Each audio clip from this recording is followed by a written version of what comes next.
I was saying, Joy Taylor, every dog has its day. And since I'm a big dog, I've got 2 days. Okay. So now. You just called yourself a dog? Yeah, I'm a dog. Yeah, I'm a big dog, a big one. Kevin Durant is 6'11", who can pull up from 40. Okay. This brother is on that level. I'm talking about offensively. Do you think you're better than Jarrell Revis is right now? I'm better than you.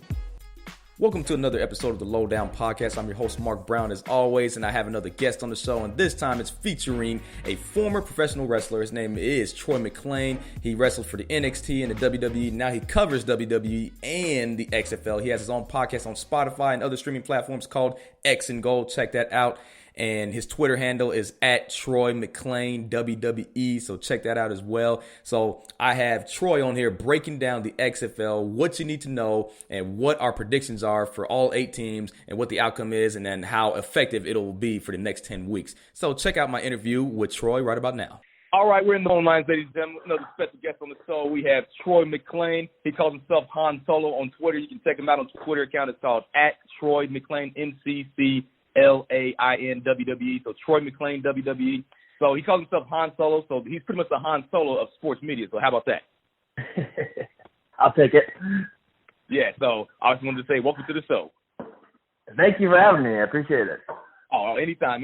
So starting off, knowing that it's today's Friday, February 7th. I know this year seems like it's flying by. We're already 7 days into February, which doesn't really feel like it. And going off of that, tomorrow is the XFL season kickoff. So, I remember them mentioning them resurrecting the XFL just a few years ago, about 3 to 4 years ago, and here we are. So how are you feeling about it so far? Yeah, it's been 2 years of build-up. It was about January of 2018 was when Vince McMahon came up and announced that we were going to be bringing this back. And, yeah, finally, here we are. 2 years of anticipation build-up, and I think so much has happened in the last week with this league. It's really, the excitement level is just climbing every single day. Oh, it really is. And it's just know that. Like I said, like some people consider it like a spring football league. It kind of makes sense, but it's professional football. Don't get me wrong. These people are getting paid to play the game of football. This is beyond the collegiate level, obviously. So these guys are professional. It's not no semi-pro, whatever people think it is. This is the real deal. It's been resurrected since. The last time they had a season was back in 2001, and it didn't really turn out the way people wanted it. But this year they decided to bring it back, like Vince McMahon said, and I feel like this time it'll be better because it's a new era, new generation of people that are watching it, and there's also social media because back then there was no social media. Now it's easier to promote it, and it's going to be broadcasted on ESPN, Fox Sports, all that. So I feel like it's going to be all over the place. Yeah, and I think it's going to be a lot different than the last time that they were back in 2001. They want to do this one more along the lines of being a actual football league instead of running with a lot of gimmicks and things that you've seen when they started in 2001. This one is a little bit more, we want to make this look like a professional NFL-style league, but we still want to do it in our own way.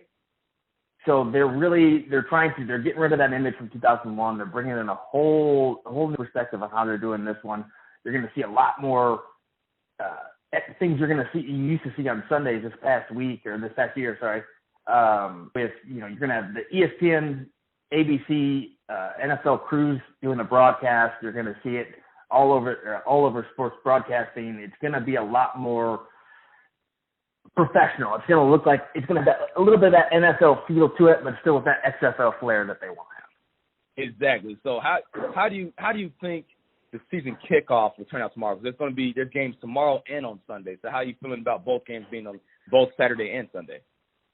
Well, like I said, this whole week has been crazy. You've seen Gatorade's now on board with sponsorship. You have FanDuel and DraftKings are both going to be doing the daily fantasy sports on this one.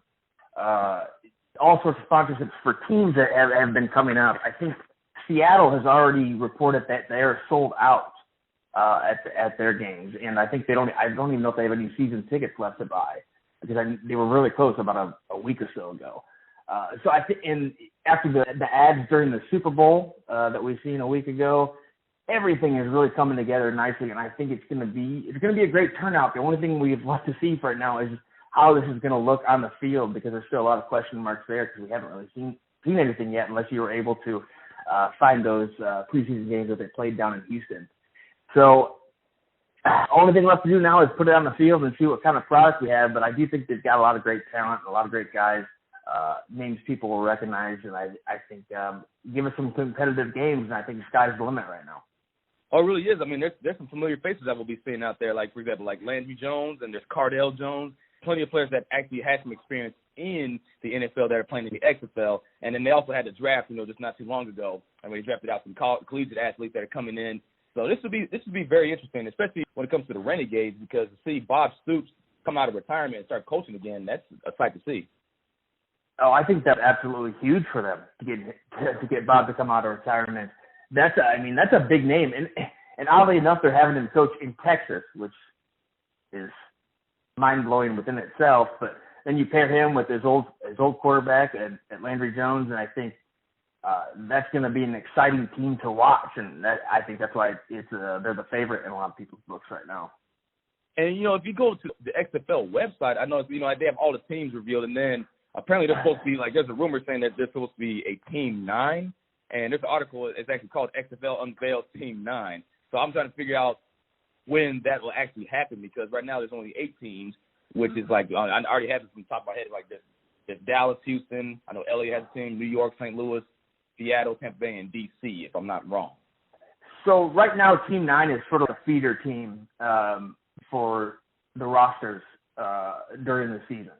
So the Team 9 is continuing to practice and be ready for it. It's almost like their own little minor league team where they can pull talent from for right now. Oh, okay. As far as my understanding goes of how that's being done. Because that would be uneven, because that would make sense, if they were to, because obviously there is a postseason, because there's 10 games total. So they're starting tomorrow and they end, I think, beginning of April, within the first week or something like that, and then they start the post games or something like that. So do you know if there's a playoff system by chance? Yeah. So you have your two conferences. You have the Eastern and Western Conference. After 10 games, you're going to have the top 2 teams in each conference square off for the right to go to the XFL championship game, which is Oh, man, that would be, that's crazy, because if you really think about it, because, the post game, because I'm looking at the schedule right now, it says post week 1, post week 2, so that's at the end of April. That's also when the NBA playoffs will be happening. Have that, the NBA playoffs, and Major League Baseball all happening at once. Yeah. And those are the most exciting times, too, when you see, you have the NBA playoffs, the NHL playoffs, and, sports is just really big on everyone's calendar. And I think that helps each league in its own way, too, because people get excited to see that action. Yeah, really, because there is sports everywhere. 2020 could be a game changer when sports media and just sports, just fans as a whole, because to see the XFL being resurrected and seeing, you had these crazy trades that happened these past couple of days with the NBA. And then, obviously, they had the Super Bowl last week. So now it's just, you can worry about the XFL, NBA, Major League Baseball going through spring training. So, pretty soon. So to see this happen all at once is pretty exciting, I would say, because, football is over, but not really. Yeah, for those football fans out there, you're not going to get a lot of downtime anymore for the off season, because once one's done, you go right into the other. And once we get done with the XFL, you're going to have the NFL draft, and then exactly you're off to the races for the preseason not long after that. So you're only going to have a month or two to really kind of not have your football fixed. Yeah, that's the thing. I'm actually glad that the XFL is back, because I'm a diehard football fan. I love watching football. So to see the XFL, I never really got a chance to watch it. During its inaugural season back in 2001, because I was only 5 years old at the time, and I didn't really know any better. So I do not remember that. I remember that year, but I just do not remember the XFL. Obviously I knew Vince McMahon, because he's a WWE guru. I used to watch wrestling all the time back then. So just to see them come back with this, I thought it was a joke. 2 years ago, whenever they revealed that they were bringing it back, like you said, I thought it was a joke at first. I'm like, oh, they're not going to bring this back. There's no way. And then here we are, like you said. It's incredible how time just passes, and just to see them actually preview these games and actually have a schedule out, ESPN confirming it, it's just, I can't wait. I'm looking forward to it. Yeah, I think when you talk about the 2001 season, I think, I don't really remember a whole lot of it either. I remember how they did the kickoff, and then I remember Vince McMahon coming out and saying, "This is the XFL," and he hate me. I remember that. I had Rod Smart with the "He hate me" on his jersey. But other than that, I mean, I agree. About 2 years ago when they announced this, it kind of seemed like, really, you want to try this again? But the way we've watched it come together now, especially in the last, let's say, 6 months or so, it just seems like it's going to be a lot more legitimate. I think there's a lot more not only financial backing from Vince McMahon, but from between the networks and just fans and professionals wanting this to succeed.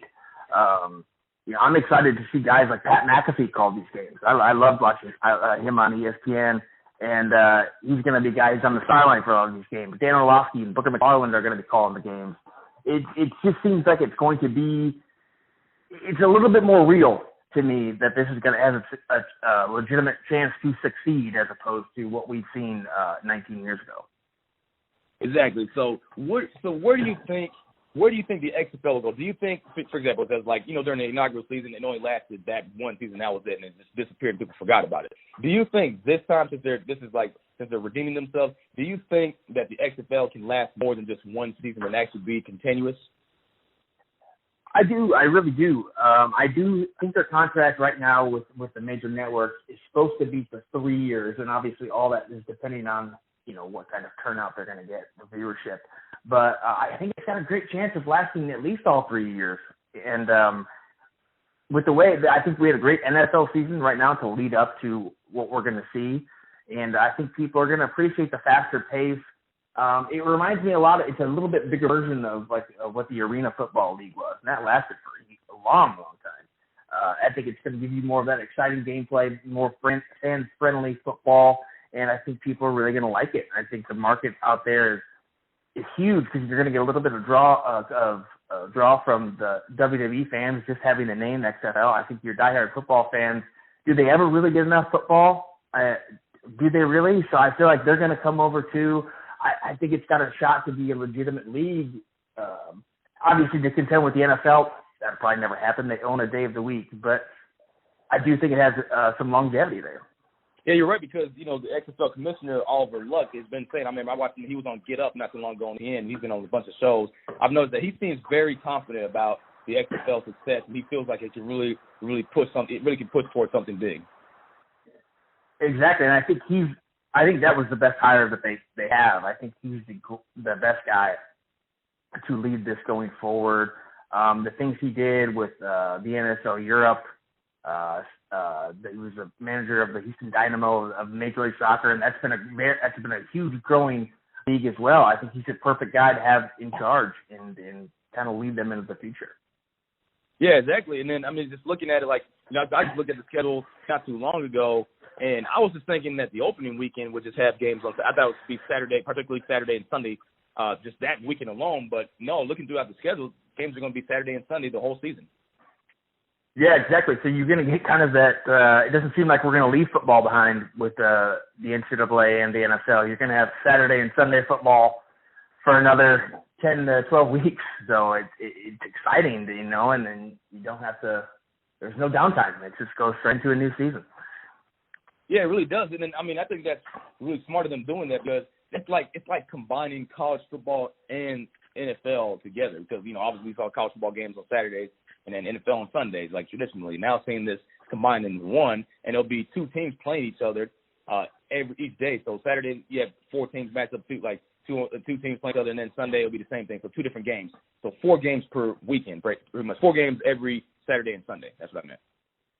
Exactly. So you're going to have that feel like you're going to watch your favorite college team at the bar on Saturday, and then you can go do the same thing on Sunday, because you're going to have 2 games, and they're both. I think most of them are scheduled for that 2 o'clock and 5 o'clock Eastern time slot. So it's going to be, time-wise, it's going to have the same feel as if you had your normal noon NFL games and normal 11 or noon college football kickoffs, and you're going to have your later primetime games as well. So it's going to have that same feel as it's had the last 4 months for all the football fans out there. And here's another thing. Do you think, which teams do you think could be, that could possibly separate themselves from the others? Which teams do you think they could be top tier compared, obviously there's only 8 total, so who do you think could be the top 4 possibly? I know this is a very early prediction. Well, the way I look at it right now, it's hard to argue with what Dallas has, especially having